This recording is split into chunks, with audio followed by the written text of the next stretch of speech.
probably the down talking to themselves, not necessarily believing they can do something or like talking themselves out of something, because that fear mentality that they might fail at something prevents them from actually progressing. Yeah. And there's a difference between fear that I'm like, if I do this I may get injured, or fear that I'm gonna fail at this, that's why I'm not gonna do it.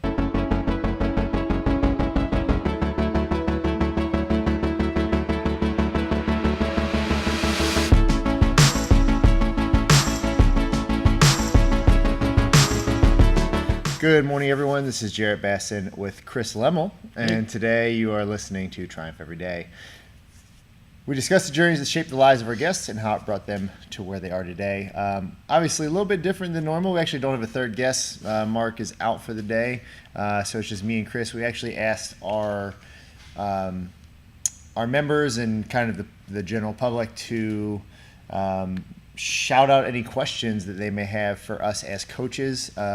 We don't have all the answers, but we have maybe just a little bit different insight to the general fitness world and kind of how we've shaped our journey, which may be a little bit different than I think most other people. And I think too, a lot of people think that, everything, I don't want to say it's easy, but maybe it is a little bit easier that, we do spend a lot of time in a gym and things like that. So I think we've had a lot of years of experience at this point. So it comes off as maybe, that's just natural for them to do what they do. Which is definitely not true. Yeah. We've had our share of struggles along the way. Lots and lots of failure, which a lot of people don't see, especially in the world of, your social media where you post PR, you post, good lift. Exactly. So your general highlight reel. So we by no means are inhuman. We fail pretty regularly, if not daily. And that, I think, is what most people don't get to see as often. So we have everything from, pretty serious questions, some lengthy ones, to, things about grilled cheese. So awesome. So we'll definitely dive in a little bit. And maybe we want to talk, and if you guys we're got a little live feed going here. So if you guys have any questions pertaining to, maybe fitness, pretty much anything in general, just shout them out there and we'll do our best to answer them. So, and if we don't know the answer, we'll find it and get back to you. I'll just Google it. Yeah, we'll Google it right here. Power of the internet. Yeah, we'll just Google it and we'll come up with an answer. So we'll just dive in with a couple that I found pretty interesting. Tess asked that how coaching has changed for us over the last half a dozen years. The big ways, she says. So I think many of them are probably not big ways. A lot of them are probably really small, tiny little incremental things that shift as you progress through your coaching years. I think with anyone who dives into a coaching position, whether it is in CrossFit, whether it's in sports, whether it's in, kind of a sports therapy type thing, you gain a lot of knowledge really, really quickly. And I think this can be transferred over into probably just about anything, honestly. You gain a lot of knowledge really quickly, and then all of a sudden you feel like you kind of know all the answers. And I think that's just maybe a little bit of an immaturity thing, and you slowly start to realize that you know almost nothing still.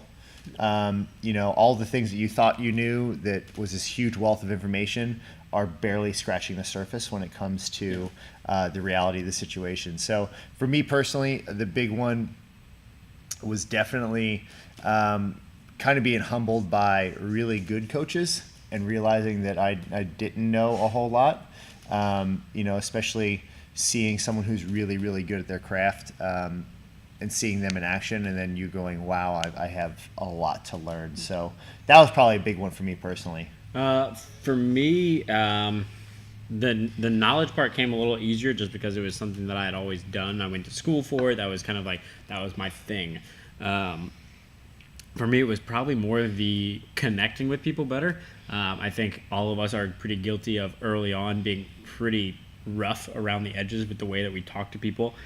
Maybe if someone said something we didn't agree with in class, or they had questions and maybe they had a bunch of questions, and it was just I think the big changes has been the personality of coaches. You've really seen less of these hard, like tough, like you got to throw up and everything's got to hurt and I don't want to hear it, I don't care, to more of how are you, like how are you actually doing, what's going on, and I think getting to know people better, I think, is what I've seen the biggest change in. Even with the personal training that I used to do compared to what I do now. I think people are finally in this industry talking to each other and instead of trying to hold the secret, right? That's one thing I'm really proud of what we do is we don't try to guard what we do. We tell everyone what we're doing, whether we know you here or not. I think some of our followers are across the world and some of the stuff that happens to hit. I think that's the biggest thing I've seen is coaches reaching out to other coaches. Hey, I have this problem. What did you do to solve this? Yeah. I think that's the biggest change I've seen personally is just communication skills on a totally different level. And I think people are looking more into the psychology of coaching and what you say and your body language and things like that have changed a lot. Yeah. Yeah. The knowledge base has definitely expanded. Exponentially. It's insane. And part of that has just been the pervasiveness of social media and the good pervasiveness of it, being able to infiltrate kind of every part of your day, and you start to kind of see if you have a question about form, you have a question about, should I be doing this or should I be doing that? It's a little bit easier. From Germany, we got some. There you go. Sebastian, yeah. There you go. Hey, man. So you get to, you get you cast a broader net, I think, and you start to see different avenues kind of come into one that you wouldn't see otherwise without the internet. You could have someone who's on the West Coast doing something new that may complement what you're doing here, and you can actually connect to that person, whereas before you really couldn't. Yep. So within the last 6 to 7 years, it has just gotten easier to do. Not that you couldn't do it, then it just has gotten easier to do. So I'll save this one for later. That would be a fun one to answer. So Stan had a couple. Stan's the man. Ones, yeah. So this one's pretty easy to answer, even though it's a loaded question. Nutrition, sleep, or workload? What is the most important for success in order and why? Honestly, probably sleep would be the first one because a lot of people neglect it so much. I think it's really easy to, the workload is the easiest one to do, to be completely honest. A lot of people think that they have to spend a ton of time in the gym. Workload is the easiest one to really manage, to be completely honest with you, because you can make yourself work out more. You can find a buddy who, if Chris and I work out and Chris has to go for the day and someone else fresh comes in, I can always dive in with another workout with them and increase my workload. Yeah. I can always write more programming. I can always, do 2 a day. I can work out in the morning and then come back and work in the evening if I really wanted to. That one is honestly the easiest one to do. Time is valuable. Sleep is really hard to manage for a lot of people, especially if you have families, if you have young kids, if you've got a career that's very demanding. That is one that probably people neglect the most. And I say that because they knowingly neglect nutrition. Like if you say a lot, I guess my point is if you ask probably 100 people, 90% of them will say, I work out pretty well, my nutrition's okay, my sleep's great. Yeah. Is it? Yeah, exactly. I listened to a guy, he, regardless of his day, he allots himself 8 hours of sleep per day. So, and it's really tough to do, but if you got to think, if you got to be here at 5:30 in the morning, backtrack, 20 minutes to get here, 10 minutes to get ready, whatever that is, backtrack 8 hours from there, you may be going to bed pretty darn early for the night. So that is one of those things that you have to take into account that most people don't. And that's why I would put it first. And I would definitely say, honestly, nutrition and sleep may be interchangeable, but workload is honestly the least important. Yeah. I think it really is. Yeah. Stan, you are going to hate my answer. It depends. Yeah. To me, it depends who it is. That's true. I know, and I 100% agree with what Jared's saying. Sleep is super important. It's where you recover from workouts.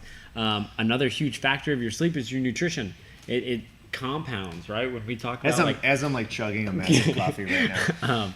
When you talk about like the pyramid of fitness or whatever you want to call it, right? You can only build a pyramid as high as its base is wide. And the base of every pyramid is nutrition, right? But if you have great nutrition, but you are stressed to the max, you might not sleep. And if you don't sleep, you probably don't have the energy to work out, So it really depends who you are. Think about the last time that you got a full 9 of sleep and you had a decent amount of nutrition. You maybe had a little extra carbs or something to really come in. You come in the next day and like, not knowingly, but all of a sudden you're like, I just lifted like a champ today. Yeah. And most people don't put 2 and 2 together. No. They just think like the stars aligned. Yeah, there's actually a really cool study that I just saw.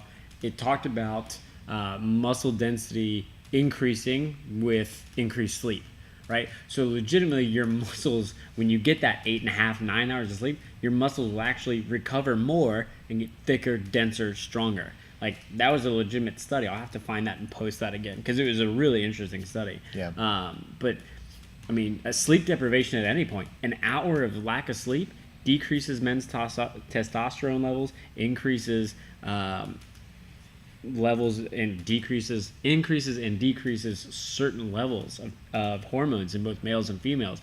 And neither of that fluctuation is good. Just think about any time you've ever had to pull an all-nighter and how bad you felt the next day. Now, you may not be doing that when you're getting, 4 or 5 hours of sleep. You may not feel that supreme effect, but you can definitely tell when you're not sleeping enough. And then we generally compound with coffee and things like that. Personally, this is my second cup for the whole week. This is bigger than a cup, obviously. We say cup in a very relative term, but going from a very large amount of caffeine to a small amount of caffeine, personally, I have found that my sleep has been drastically better.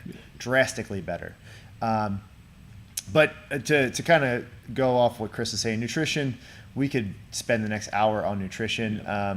I know I personally eat a little bit different than Chris, both of which work really well for us. I know when I'm at a little bit of a caloric deficit. I can feel myself. And I think it's really finding a balance of what your goal is versus, maybe if I have an aesthetic goal, I want to be miserable. There's a very interesting bell curve. I'm going to draw with my finger here, right? So you basically have your kind of 2 axes here. You have your basically your aesthetic, kind of what you think aesthetically being a 0 and a 10. 0 being sedentary, highly obese, to 10 being the cover of a magazine, of bodybuilding magazine. And then you have your quality of life. So you have 0 again, just unhappy, depressed, hate everything about your life, to 10 being the best you've ever felt in your entire life. Well, the bell curve, you actually start out and you will see this massive increase, but at a certain point, you'll see a serious decrease. Yeah. So in order to get that show ready, or the magazine cover, the Instagram picture, those people are pretty miserable. Yeah, it's not realistic to maintain or safe for a super low body weight. Exactly. So it's one of those things that, like, can I get to this like supreme, like shredded look? Yeah, but that's not my personal body type. Yeah. I don't sit there very comfortably. Some people do. They're naturally skinny, have a low percentage body fat, and that's the other end of the spectrum where they have to eat a caloric surplus just to keep up with their metabolism. So to piggyback off what Chris said, it absolutely 100% depends. Yeah. Depending on whatever diet, if you want to call it a diet, you're following. I know keto is a really big one right now. I think the reason that works for a lot of people is generally they're increasing their protein intake and decreasing their overall caloric intake. Yeah. And decreasing carbs. Yeah. And people overeat carbs like it's their job. Right. They do it without even thinking about it. Exactly. So it's not that that's the end all be all reason on why they're losing weight. They're actually losing weight because they're at an overall caloric deficit. So once you burn, there's a one of those Guinness World Record stories of a man actually survived for like 91 days or something like that, just off of, he did not eat for 91 days off of stored body fat. Yeah. He was wildly obese. This is in the early 1900s, late 1800s, but lived for like 91 days before he had to eat again. But again, at a certain point, his body was no longer at a caloric surplus, so he has to eat. So that's the reason I think a lot of people see this decrease in body weight whenever they start something like Atkins was the original one, and then keto. Where they're eating Atkins, paleo, keto. Yeah. They're eating a very low carbohydrate density, as far as your macros go, you're eating high fat, high protein, and lower carbs, and that's usually why you see a weight decrease. Now, eventually, you have to find what works best for you and what evens it out. I don't know personally enough about keto to speak more on it, but I know that for me, if you want to put a name on it, I probably eat zone still, which is like, I don't know if CrossFit still teaches that. That's what they taught way back in the day. But for me, it works because mentally I know when I look at something, I can say that is, they call them blocks. That's 9 grams of carbohydrates. Yep. I know what that is because I eat it enough. Yep. I'm very boring when it comes to that, but again, it's easy for me to know what I'm actually eating. Yep. I know I've seen you've kind of gone in different directions a couple times. You're eating a lot of rice now. Yeah, I dabble. Yeah, I dabble exactly. a little bit. But it's helpful because now you have experience in what works for you. Again, that works for you. So it's not like, oh, Chris is ripped, I'm gonna do what Chris does. Yeah. Well, they might not necessarily be true for your body type. Yeah. And I'm also a pretty boring eater myself. Pretty much same breakfast, lunch, dinner every single day, switching up vegetables every now and then, so I don't get affected overly by one. The one thing I will add on is, every diet works until it doesn't. You need to pick something you're going to stick to and really understand how it works. I've been looking into some fasting, not intermittent, but just once a week, a full, maybe 24-hour fast. And there's a protocol to come out of that too. 48, we had Ray Fox just did a week was no breakfast. She was not eating from sun up to sundown. So she could eat prior to the sun coming up, which is very early in the morning. If you guys have ever gotten up and just start eating, right away, it's not very fun. And then so she's fasting throughout the day, and hers is a little more religious reasons, but there is some incredible benefits. There is. The kind of new thought is that it's killing off some of these weaker cells and, allows your stronger cells to regenerate quicker because they're not you're not basically wasting energy on regenerating bad cells. And there's less chance of mutations and things like that. Yeah. It's cool. It's pretty cool. We'll talk about that forever. I do want to move on. We have a lot of questions, so we could do a whole series just on nutrition, which maybe we'll do a little bit. Some other questions Stan posted, just proudest coaching moments. There's quite a few. A lot of them being, obviously, whenever you see someone PR, it's really exciting. I don't by any means think this is like a glorified, we're not put this way, we're not doing it for like the glory. We really enjoy helping people. What do we got there? What's your stance on late night Taco Bell asking for a friend from Mike Colgan?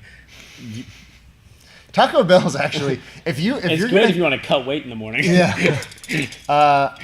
Honestly, if you really dive into some of the menus of some of the crappier fast food joints, you can make smart decisions. It's just the fact that generally, if you're hitting up Taco Bell, it's probably already not a smart decision. You've already made bad choices.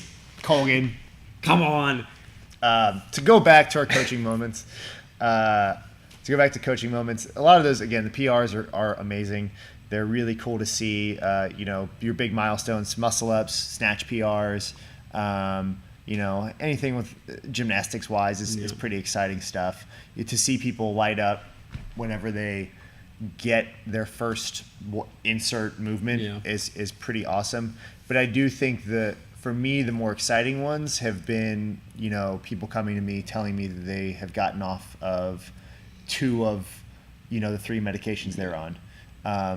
Because that's the proof is in the pudding. If your doctor is saying that what you're eating is working, what you're doing at the gym is working, and you no longer have to take these medications, A, you're saving money. B, you're less medications are good. Yeah. Let's put it that way. Less man-made stuff is better. But, and I won't name any names, but there have been a couple specific ones that have been pretty awesome. They end in, hugs and things like that. Yeah. So those are big ones for me. Yeah. For me, it's anytime. The PRs are always amazing. I really love the kind of hidden PRs. This has always hurt. This movement has always hurt. I've been in pain for a long time. I'm not in pain anymore. I can do this movement and it doesn't hurt. Whenever someone's not afraid of a movement anymore, that's when I feel like, okay, we have a win here. And I think those are the really small ones. Like someone comes up, I did 9 double unders. Like out from the outside, it's like, okay, you did 9. But that person who's been fighting and struggling for 9 double unders, that can turn into 12, 20, 30. Start breaking them off. It's just momentum. Anytime I see someone start gaining momentum in their fitness and in their health, that's a win every single time. Yeah, I'm sure that's not what people are. I'm sure people are looking for like this one time this happened, yeah. But I think there's none that really are like jumping out. Again, the big ones, just people coming. There was a big one here that she did. She came up to me and said that I no longer have to take a blood pressure medication, a cholesterol medication because of what's going on here. Those are the big ones for me. Yeah. So, one about music. Can we have Rock Music Tuesdays? I know. I don't care. Here's the thing, guys. On music, I've been doing this long enough that you can put on whatever. Yeah. I'm so numb to the music, and I don't want it to come off as a bad thing because I know how much music can affect you. I love music, believe me. There's an iPod in my car. They don't even make this thing anymore. It's got 24,000 songs on it. I used to DJ. Music is a huge part of my life. But for me, it's one of those things that it's kind of just something to drown out the heavy breathing. So I don't personally care what we have. I know we're in the process of switching some things over to where, to be more of a soundtrack type thing, and we won't have a lot of control in it for, some legal stuff. But I don't care what music we play. Yeah. If it's one of those things that the gym, the class has a preference for that day, we'll put it on. Yeah. Does not matter to the coaches, does not matter to us. I know that there's a wide variety of people, and some people like certain music, some people like other music, but it doesn't really matter to me at all. We might have heard enough Sale. Yeah, sir. I will say that as far as music goes, try and think of it as a lot of people get very defensive about their music taste. And I've seen coaches do certain things like turn the music off or take the chalk away for the day. And just to really switch stuff up, to really take you outside your comfort zone.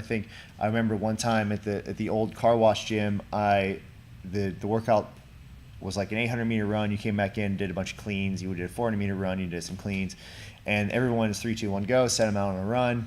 And as they were running, I stripped all the bars and I threw the weight everywhere around the room. Just threw it around. It came back in, looked like a mess in there. And you saw kind of 2 different types of people. And that was the people who went straight back to their bar, loaded it, and started the workout. And then the other people who threw their hands up in the air and said, this is BS, and complained and they're mad at me. Yeah. And the point is I don't think we're teaching like wildlife lessons here. I don't have any, I'm not naive enough to think that, we're going to change people's psyche just like that. But I want people to think that like life is unfair. It's going to throw curveballs at you. Yeah. Pick up the bar and let's go. Yeah. So it's kind of the same thing with music. Like, there's some times where you don't like the song, but just suck it up. Maybe someone likes the song in the room, So off my soapbox for that one. Micah, these are from Micah. We had two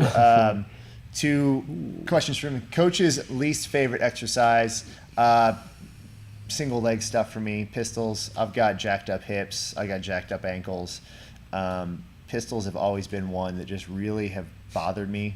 I lack the thoracic mobility to really get down in a proper position. And generally what ends up happening is I come up too far in the toes, I get pain in the knees. And it's one of those things now, now that I'm not necessarily competitive, like I just don't do pistols anymore. And that's the nice thing about CrossFit is like I can still get a great workout and not do pistols.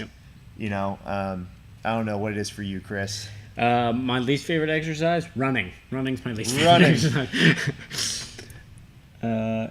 Should check out we should check out an app. All right. Oh, okay. That's a cool question. Thanks, guy. Yeah, definitely running. Not because of anything other than it just, more than any other thing we do, blows up my heart rate, and it's a hard breathing kind of momentum for me. Yeah. Another question from him. Coaches, fitness and health struggles. Pistols and running. No. Fitness and health struggles. I think staying on task for a goal is tough. Our schedules are pretty sporadic. Mine is a little bit different than Chris's in that Chris's right now has a lot of personal training, he has a structured time that he is on the clock, and then the rest of his time he can do with what he wants. And right now he's filling up with a lot of PT and things like that, which is awesome. But I know for him, we actually talked a little bit about it, just goal setting, I think. I love weightlifting. I did one in February and have not had the time to properly train for another weightlifting meet. And so I lift, I do it, but it hasn't been enough for me to say that I'm going to go and do this weightlifting meet this weekend, because it takes time to build up to that. So goal setting is definitely one. Me personally, anxiety is another big one. Let's talk about health struggles. Just a lot of internal fighting of, is this move going to be the right thing for the gym? Is it the right thing for the community? A lot of second guessing. And maybe that's a little more mental than an actual, health, but, the mental health side of things is always really tough. Finding time to rest and not be here, I think, is another big one. Just because I'm not here, it's usually I'm at home on the computer, and it's hard to really turn things off. If even while on vacations and on honeymoons and things like that, it's tough to not think about this place. So that's a really big one for me. Goals for me have been a real struggle, especially this last maybe year or so. For me, it's the big struggle I kind of come into with goals is I think it really comes down to body image issues. Kind of always has.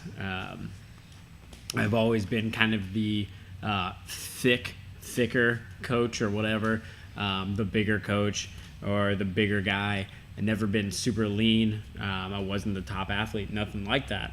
And I think just in the back of my mind, it's always been like, do I look how I should look? And it's like, you don't really have to look you shouldn't have to look a certain way. I'm not trying to fit a mold or something like that. But I think that's always on the top of my head is, am I performing well? Do I look aesthetically the way I should? There was sorry to cut you off there. It's what, OPEX training now? It used to be OPT. And he would do these seminars and stuff like that, and kind of weekend camps, and there was one, a guy, Will Rivas, came back from his, and Will is probably in the I don't know, I haven't seen him in forever, but in the 220 range, but he's about my height. So he's a big dude, strong, just immensely strong, freak athlete. And he's kind of along the same lines with you, Chris, where he's like, I'm always this bigger guy, and the idea being is you should be training to your essence. That's what they call it, training to your essence. Meaning, if I'm 6'5" and 200 pounds, I'm probably not going to be a huge squatter. Yeah. I'm going to be good at rowing. I'm going to be good at wall balls. Just talking specifically about CrossFit, right? But if I'm 5'6", 170, I can probably squat, double body weight relatively easily. But learning how that fits into your fitness. Yeah. Learning that you're genetically inclined or declined to certain things. Yeah. And realizing that and being okay with it, I think is a big one.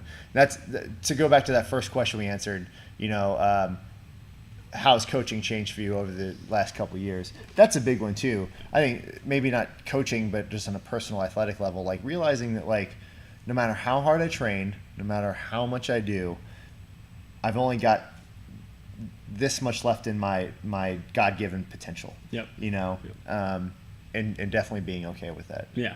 And I think that's where I think my training's kind of brought me in the last couple months is just I do really well under some heavy volume, some heavy lifts, and a little bit of cardio. And I still hop into classes and have a blast. But definitely hitting some heavier weights and some bodybuilding style stuff while keeping it functional has definitely shown to be kind of more my jam. And hello, Sarah. We miss you too. She says, how do you try to motivate the sandbaggers? The sandbaggers. Outside of all of the phone calls and text messages that you get from us, that's tough. Look, life is about prioritizing, right? Mm-hmm. So life is about your priorities. So I don't fault people for struggling to make it here. Yeah, I think busy. I mean, like if you have a career, if you have a family, like that's a massive chunk of your time. Yeah. I think that comes down to an individual conversation, maybe with a spouse, that doesn't involve us. Like we're not getting in the middle of that, but the successful ones where I've seen people kind of say, all right, I came for a while, I need to come back, I can't get in a groove, or whatever it is. Yeah. I've lost all my gains. Yeah, I've lost motivation, or I'm scared to come back. Yeah. We see that a lot where it's like I was at this level and now I've taken time off and I feel like I'm going to be down here when I come back. That's totally understandable. I can see where you're coming from. So I think it's a conversation with yourself, saying what is actually important to me. Is my health a priority?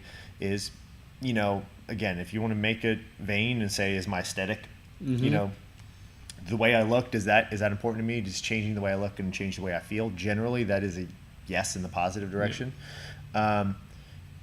But having a conversation with maybe your work, hey, if you're so lucky to have a job where it has maybe a little bit of flexibility, can I come in a half hour later because that allows me to get to class and work out?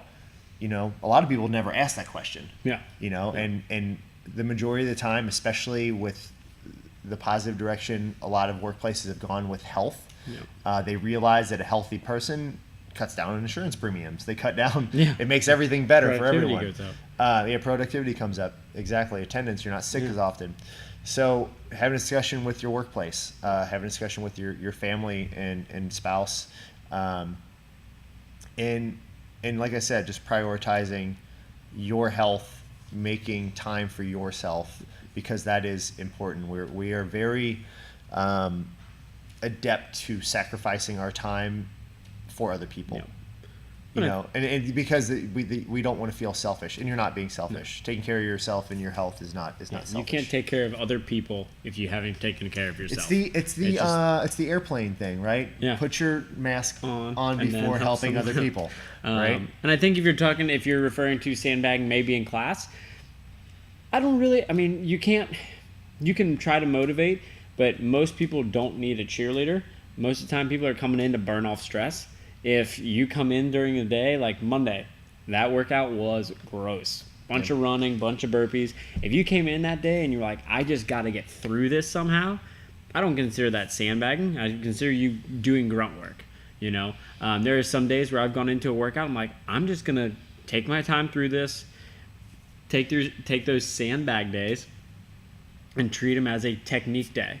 Oh, well, I'm not going to finish first in the workout.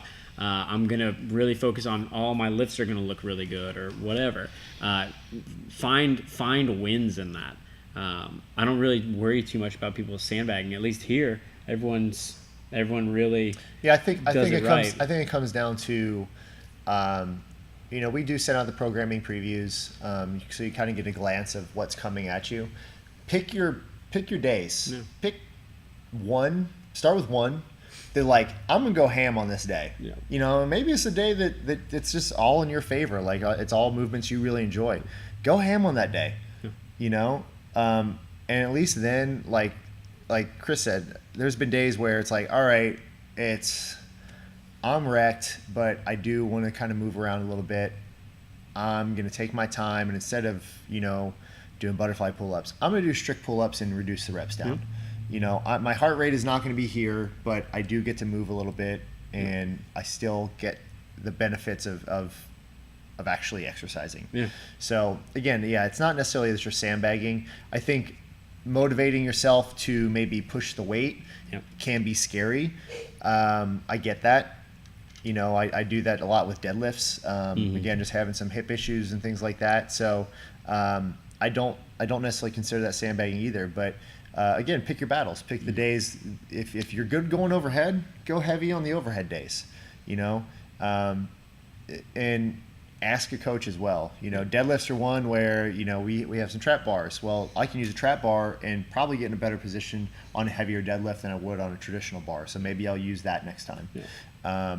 Maybe I have shoulder issues. Well, how do I still get a good workout without doing butterfly pull-ups? Well, pick up the pace on the run, and you won't necessarily have to fly through the pull-ups. Yeah. There's ways around it as far as motivation is in quote sandbagging on some of those. Yeah. I'll get to Rob's here in a second. That's a long one. Oh yeah, Rob had a good one though. Yeah. Well, maybe we'll end on that one. We'll jump to Sean. Sean had a pretty interesting question. Who would win in a fight between a grilled cheese sandwich and a taco? Ooh. Why? I already got my answer. That's an easy one for me. What is it? What do you got? Grilled cheese. Yeah? Yeah. Taco's already busted open. Stuff's pouring out. It depends. If you say soft but the grilled cheese is mushy, though. It's mushy, but it can take a blow. You ever seen Butterbean? No one's really putting him down. I look at that. It's got a crunchy exterior. It can be kind of tough.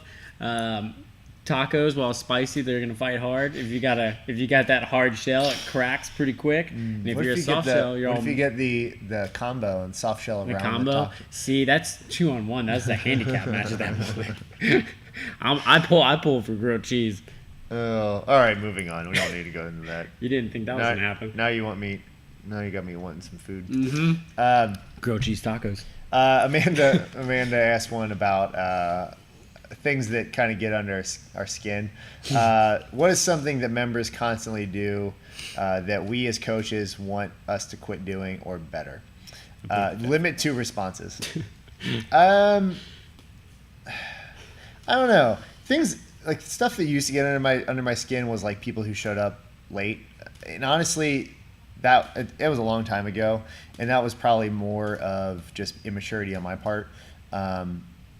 Thinking that people are there for me, which is not the case. They're there to get, a workout in. Now it's a lot more like, hey, I'm glad you're here. Is traffic okay? Is everything all right? And there's people that are leaving directly from work and coming here, or getting kids on the bus and coming here. So like, definitely not faulting people for that. If anything, I would say probably the down talking to themselves, not necessarily believing they can do something or like talking themselves out of something, because that fear mentality that they might fail at something prevents them from actually progressing. Yeah. And there's a difference between fear that I'm like, if I do this I may get injured, or fear that I'm gonna fail at this, that's why I'm not gonna do it. Yeah. The fear of failing at something prevents so many people from trying different things in life. We've talked a lot on this podcast about how CrossFit can actually shape your life and change your kind of mentality. And I truly believe like stepping outside of your comfort zone and trying stuff you didn't think you could possibly do, and even if you fail at it, like at least you tried it. It can actually reshape the way you think about just about everything in life. Yeah. So that's a big one for me. It's like show up late, show up to the Colgan approach. Yeah. But, and again, it's not like those guys are purposely late. Maybe Colgan is. I don't know. I think Colgan he might be pushing it. Just for fun. I've seen him sit in his car for a little bit watching his clock. Yeah. I think, and it was even before coaching. For me, the late is, and Marshall knows this, it sucks to be late and it sucks to be waiting on someone, because you feel like, I don't want you to be lost in class. That's a big one. I think people think that we're a lot of it anymore is like, especially if it's like a day that requires a lot of warming up. Yeah. Like, we don't want you to miss stuff. Like, the warm-ups are written to get you properly warmed up for what we're about to do. And you can't just hop in, If it's like, it's a 40-minute workout. We only got 10 minutes or so to warm up, 10, 15 minutes to warm up before we need to get into this. I think for me, as far as the tardiness, it's if you're showing up to a bunch of different class times and it's still 5 to 8 minutes late, it's like, what happened on traffic? What's going on? I know the construction in this area is ridiculous. But between that one and I think it's the talk, or maybe just, I don't know, dissatisfying, not happy with the workout, the way, instead of the bike, can I do this? Yeah. Injury is one thing. Yeah, injury is one thing. If it's a preference of like the bike is rough, but it's there. It's a tool. It's a tool to get you to your goal, and that's all. I mean, as coaches, even we gripe about that. What do we got here? We got there? Oh boy, we got a bunch. Let's see here. I'm gonna knock this phone over. I guarantee it. No. All right, we're going to come over close here. Let's see what we get. Oh, it's the real MKC. Love that. Number one reason I like coming to see you guys. If you're not failing, you are not progressing. Attaboy. I'm not going to lie, guys. I sit in my car like Cameron from Ferris Bueller's Day Off. Okay, I'll go. F it, I'll go. That's fair. That's a fair answer. That's fair. There's some of those. We had a really good one from Rob. Told me this one was brewing for a while. I'm going to read it out. It's a long one. That's a goodie, though. So, with it being so much easier in today's world of technology / financial awareness, cutting gym memberships mean to save money, instant results in gratification, neglect, or give up on overall fitness, how would you, as owners, coaches, and people who sincerely care about the health of individuals, use your platform and position at the gym to keep us on track for the long term? Wow. So a lot going on there. I've had this discussion with a couple people lately. I think we need 0.02% of the population for us to be successful. And to be honest, it's speaking from a strictly financial standpoint. We don't need a lot of people. I want a small group of absolutely dedicated, gung-ho, crazy about health and fitness group of people. And that may be hard to find. I don't know, maybe it's Florence, maybe it's the general Midwest, whatever it may be. But again, a lot of people are looking for this cheap and easy solution to a pretty difficult problem. We used to be, maybe call it infighting, whatever, with other CrossFit gyms, where it's like, you're holding on to your cards close to the vest saying, we have the answer, we do it better than this guy. All the gyms in the area have been doing it long enough that they're pretty darn good. They're pretty darn good. You're really just working with what's close to proximity to where you live. That's the real game. Yeah. So, but the reality is what we're fighting up against is these large kind of corporation gyms that just look at you as a membership and kind of profit margin type thing, right? And they benefit from you not being there. Right. They don't want you to show up. We have a very lofty goal every week of 90% participation rate. And we hit it from time to time. More often than not, we're right around the 80 to 82-ish, percent, which is awesome. 80% of the people that belong to this gym show up at least once a week. That's huge. So my point is you now have these kind of larger gyms for $30 a month offering, you know, the same product, you know, with the air quotes around it. So it's not the same, and it's really hard to explain to people who are not in, who don't have an experience, what we offer here, what other CrossFit gyms offer, which is that sense of community, that sense of camaraderie, you know, picking somebody up when they're down. You go to a large gym and it's you know, headphones on, you know, the world I ignore type thing, yeah. And there's not anything else going on. It's just you in the mirror and, you know, how you look. So I think how we use this is, we've always called this a sanctuary.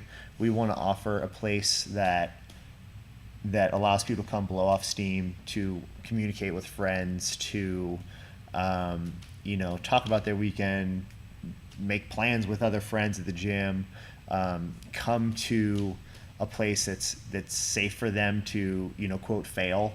You know, we talk about that, stepping outside your comfort zone. We want you to fail. You know, it sounds weird, but we want you to fail to build on, you know, make this base a little bit bigger. And then all of a sudden you're succeeding. You know, I can't tell you how many people we've, not just in a weight loss thing, but like going from single unders to double unders, you know, and coaching them through that process, coaching them through a weightlifting meet, getting them set to, you know, step on a platform where it's completely silent and, you know, attempt to make a lift. Yeah. So I think that's how we separate ourselves. You know, he kind of put in parentheses here, you know, overall fitness, body, mind, as soul. You know, look at what we try and do with the Triumph Clean Challenge. It's not just by happen chance that, you know, we're asking you to do kind of a spirit challenge every week. You know, meditation. All those things come into your overall health. You know, quiet time is something that is a luxury for a lot of people. You know, jokingly, I know Colgan said something about sitting in his car, but shoot, man, there's something about just sitting in your car and having some quiet time. I'm gonna be real honest, guys. When I coach in the morning, I get here at 5 a.m. every single morning, and for about 5 to 8 minutes, I sit in my car and I just have that quiet time to myself before the day really gets going. And I do that when on the way home at night sometimes. Yeah. I think the big thing with social media the way it is, and everything's so fast paced, and well, cut 16 pounds of fat like this, done. I think that is a super like human condition to find the easiest possible way, right? Like that's just how we've evolved. Like what is the path of least resistance? And I think for some of that is why we have gaps. Like, oh, I don't know this answer. I can Google it, and now I know it. There's no searching. There's no real satisfaction in that because I didn't do anything to earn that. I think with the diet pill craze and the wrap your tummy with this and put this weird jelly and all real that. Quick, you were squishing your organs. Stop doing that. Whatever that is, I've seen it on cars. Like, you were literally smashing your organ tissue. Don't do that. You're becoming a salsa. Yeah, please do not do that. It's a terrible idea. But like juice cleanses and things like it's promoting a faster way to do things. You know, it took you a while to get where you are now. It's going to take you a while to where you want to be, but it's so worth it when you go through that process and enjoy and appreciate the process, not for reaching the goal, but for all the things you learn on the way to that. Through any injury I've ever had, I've always come back significantly stronger because I know, oh, I can fix this, and now I've corrected something that I had been ignoring. Yep. No injury happens just like that. Well, very randomly do injuries happen that way. Most, you have signals. This hurts when I do this. Well, what have you been doing to do it? Ignoring it. Yeah. You know, I think we have to take more time and enjoy the process of growing in our health and wellness. And I think as far as a spiritual wellness and soul and that kind of thing, it depends on the person. It depends what your thing is. It doesn't have to be a religious thing. It can just be time reconnecting. I think we'd all do ourselves a really big service by unplugging an hour a day, you know, a day a month, a day a week, whatever that could be, but just unplugging for a second and just talking to the people around us Yeah. without your phone. To answer Rob's question, like that is the ways that we try and do that is promoting that kind of stuff at Triumph, and having these fit family classes and trying to make this as much of a family as we possibly can. I think that's the underlying thing. With what we're trying to do is this is way more than just a place to work out. It's more of a community center than it is a fitness facility. So one more from Kathy. She wants to know how and what coaches struggle with mental or physical slumps, how you push through boredom, schedules that make fitness low priority, lack of tangible goals, interest here, how you reprioritize or reinvigorate yourself when your heart or body is saying no, not today. We kind of answered this a little bit, but to kind of extrapolate on it, mental and physical slumps are definitely an occurrence, especially me personally in like the world of weightlifting. Like, we go through cycles. 12 weeks are usually, macro cycle. It's a short macro cycle, but you have mesocycles in between, 4 weeks and things like that. So we see a lot of people get to the end of the cycle and in their mind they're going to PR and they don't. And hear a lot of just, why didn't I PR? And I'm like, it could be a million factors. But I always go back to the point of last time I PR'd my clean and jerk, I didn't even own Triumph. Or maybe we did own it, but I wasn't here full time. I was still between two gyms. And the last time I PR'd my snatch was at the car wash gym. With a beater bar. With a beater bar. So I'm talking years, right? So for me, it's trusting the process, and I think, again, speaking to weightlifting, but insert whatever sport, insert whatever career, whatever you have to look for PRs kind of thing.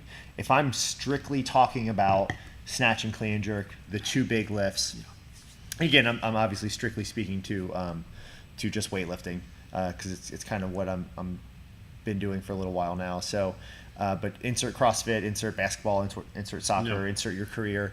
If you're only looking at these massive milestones, you will drive yourself insane. Yeah. You have to think of everything. So, pistols, for example. I PR my pistols because I did 10 on each leg, unbroken without stopping. Yep. Or I did, 6 double unders in a workout when it said 30 instead of 5 double unders. Yeah. You've got to look at everything as a PR, and not just to give yourself easy wins, but to understand that you are still progressing. Yeah. And again, in the sport of weightlifting, like if I feel good on a 90% day and I'm hitting a double where normally I would only make one of those two, I'm going to consider that a pretty darn good win. So I think that's one is looking for these things to kind of use as leverage as far as your mental capability. Schedules that make fitness a low priority, that's tough. It really is tough. Again, speaking to just weightlifting, it's very difficult for me to fit a day of lifting in less than an hour and a half, and that's pushing it depending on what percentages they are. I use CrossFit a lot for those days that I don't, and days that it's a really low priority.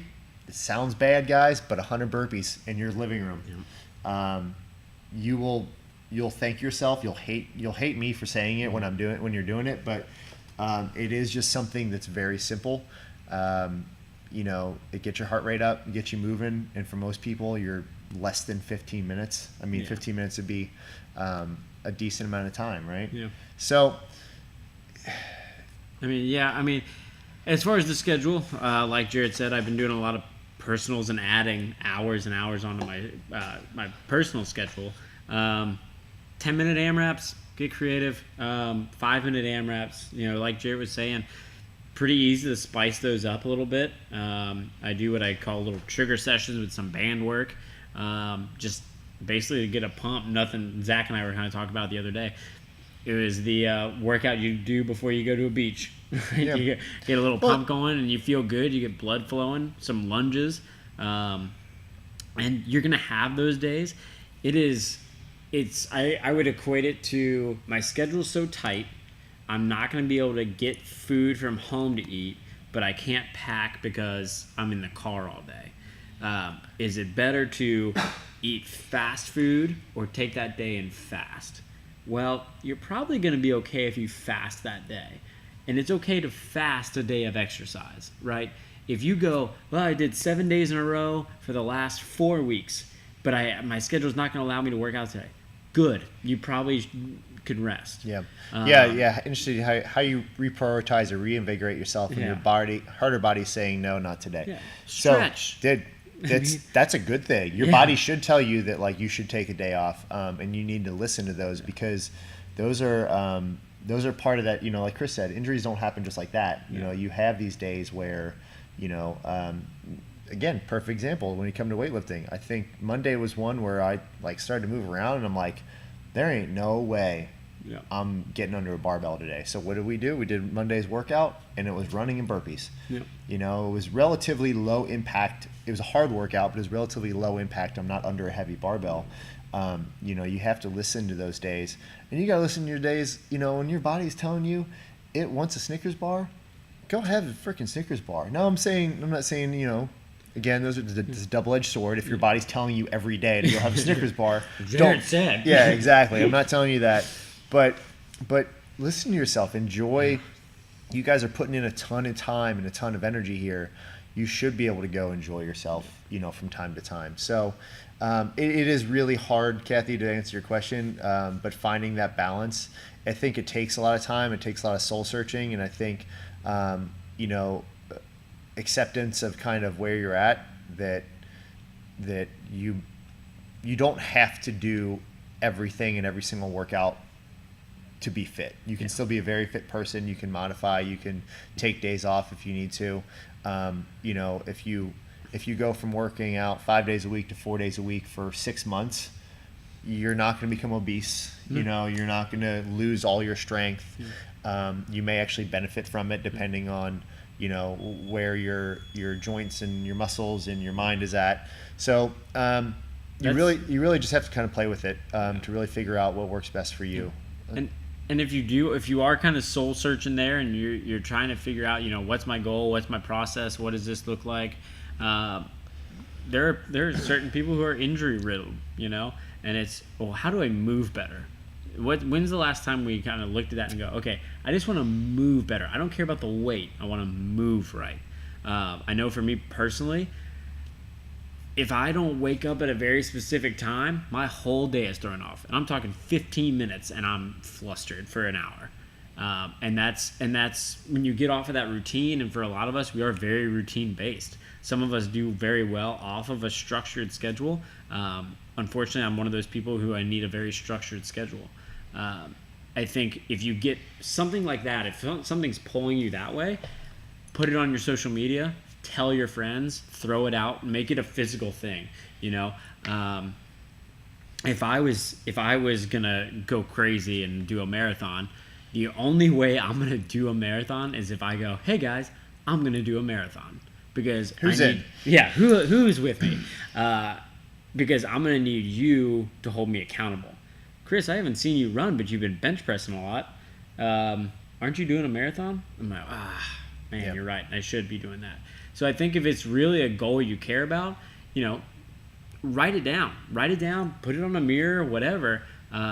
If it's not something that keeps you motivated, it's not a real goal. It was just kind of a small motivation. Like, you can watch all those motivation videos on YouTube and all that and get pumped up for like a solid 15-20 minutes. But once something gets hard again, what are you going to do? Last thing on that is, I will say, use CrossFit, use the gym, use weightlifting, use whatever you're doing as a tool for a goal. Like, you shouldn't necessarily have to have a gym goal. No. You can run a marathon just doing CrossFit. It's been done. Yeah. You can do it.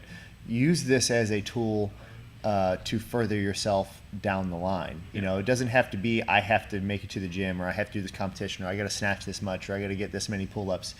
That's just an effective working out, Exactly. Yeah. So like if you know, somehow this became a sport. right, exactly. It is a sport. It can be a sport, but it should be a box of tools that allow you to go bike for 2 hours without dying, or go for a hike for 12 miles and be able to go on with your day. So just think about it that way, and I think that helps me a lot. It allows me to go do stuff that I enjoy doing. Is this functional? Exactly. So, thank you all for some questions. If anything kind of triggered a specific question you want to ask us personally, feel free to do so. We're obviously all the ways around. So thank you all for listening, and make sure you subscribe on YouTube, iTunes, and everywhere your favorite podcasts are found. Find us on TriumphStrength.net, on Instagram at TriumphStrength, and Facebook at facebook.com/TriumphStrength. Thanks again, guys.